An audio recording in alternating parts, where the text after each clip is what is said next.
En un instante se me heló la sangre. Algo estaba rasguñando mi puerta. Yo no sabía cómo reaccionar y de pronto una risa macabra que conocía me paralizó por completo.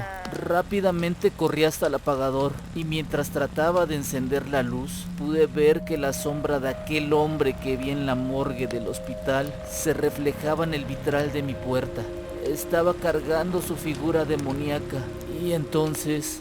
Buena noche, comunidad, sean bienvenidos a su canal de terror Historias en la Oscuridad. En esta ocasión traemos para ustedes relatos de terror y leyendas paranormales donde los protagonistas de las mismas son ustedes que nos comparten sus terroríficas experiencias. Seguimos con esta historia, no sin antes recordarles que se suscriban a este canal y le den like al video si les gustó. Esto es Historias en la Oscuridad. Continuamos.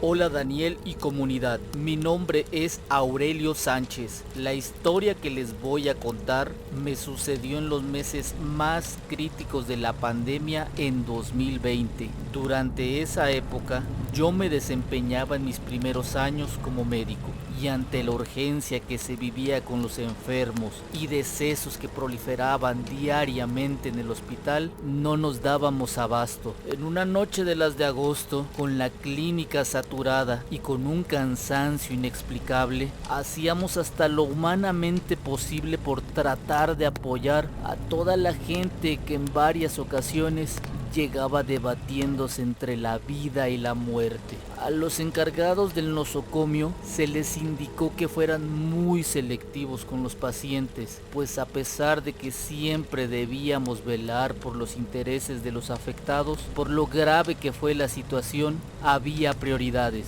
A los médicos de menor rango nos mandaban al campo de batalla y teníamos que analizar a las afueras del hospital los casos más delicados, por lo que contábamos con la orden de darle preferencia a los que llegaban con oxigenación o entubados. Si bien a los casos de menor riesgo sí les brindamos el apoyo básico, la orden era mandarlos a otra clínica. Fue en una de esas noches que hasta la sala de urgencia arribó un hombre alto, pálido y solitario. Estaba vestido de negro, tenía collares y pulseras de varias entidades oscuras y al mismo tiempo cargaba con una pequeña estatua de un demonio con una palma hacia arriba.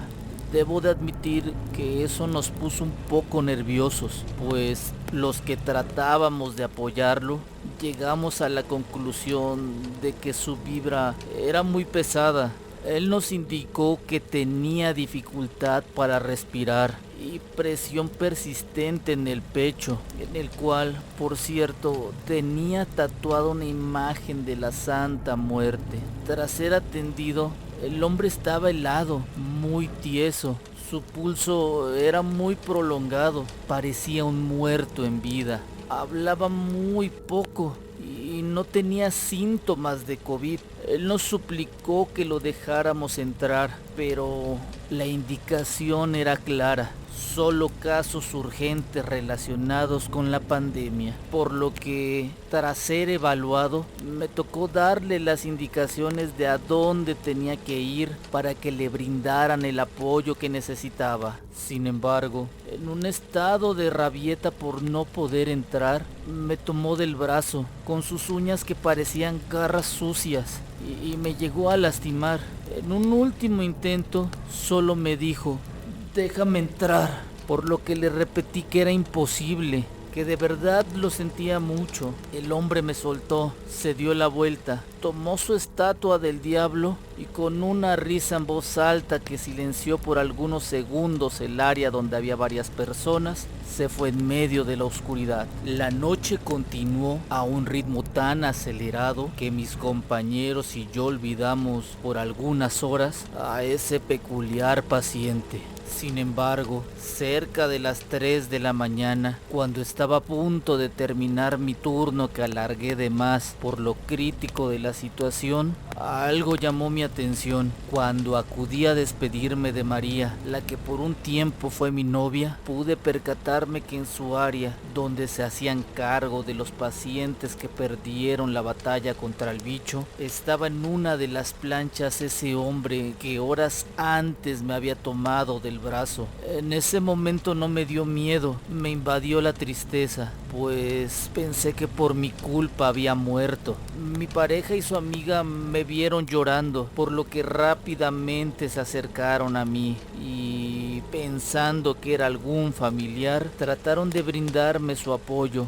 Yo les platiqué la situación y, al enterarse de que no era ningún conocido, se mostraron incrédulas, pues de acuerdo con los reportes, ese hombre tenía más de 24 horas de muerto, por lo que era imposible mi relato y el de mis compañeros que fueron testigos.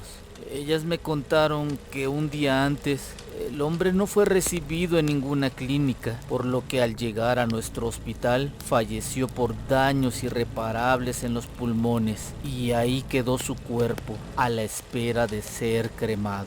Durante el camino a casa no encontraba lógica en lo que había visto. Aún sentía el ardor en el brazo por la forma en que me había tomado ese hombre. Podía ver su rostro pidiéndome que lo dejara entrar, pero también cómo estaba en la plancha. Con mucho cansancio y con más preguntas que respuestas, ingresé a mi casa. No obstante, algo me alertó, pues claramente escuché como alguien estaba rondando la puerta de mi domicilio. Tomé mi celular y me preparé para llamar al 911 por si se trataba de algún ladrón. En un instante se me heló la sangre. Algo estaba rasguñando mi puerta.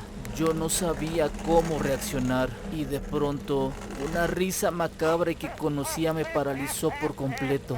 Rápidamente corrí hasta el apagador y mientras trataba de encender la luz, pude ver que la sombra de aquel hombre que vi en la morgue del hospital se reflejaba en el vitral de mi puerta.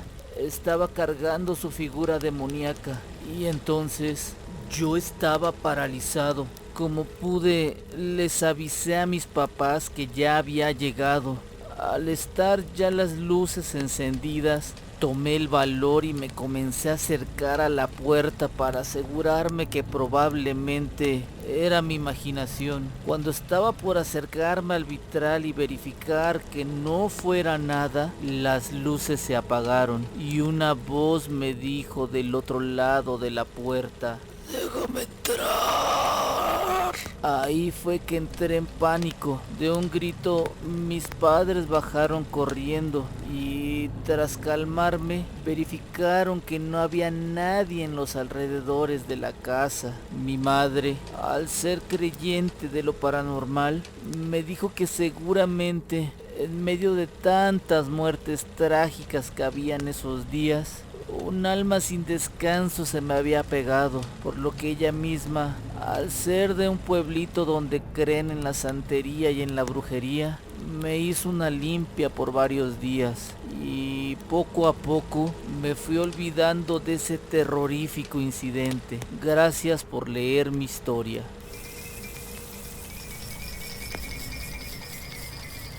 Cuando era un niño de 6 años, mis padres me mandaron a dormir solo en mi habitación. Cada noche era un verdadero terror para mí, pues al momento en el que mi papá apagaba la luz, podía sentir como alguien me miraba en la oscuridad. Una noche, en medio del horror que tenía, pude sentir como una sombra negra se recostó en mi cama y me abrazó. Yo estaba aterrado, a punto de gritar. De pronto, la voz de mi mamá: "Tranquilo, hijo, hijo, estar del lado de la oscuridad no es tan malo. Aquí estaré para cuidarte todas las noches cuando tu padre se duerma. Con el paso del tiempo, mi miedo se acabó y mi mamá ya no tenía que visitarme por las noches. Años después, cuando me convertí en padre y estaba de visita con mi mamá, le dije que su vieja técnica para no tener miedo en la oscuridad funcionó, pues yo me acostaba con mi hija sin luz. Fue ahí que ella me reveló que nunca hizo eso, pues mi padre, al ser de la vieja escuela, quería que aprendiera a dominar mis miedos solo.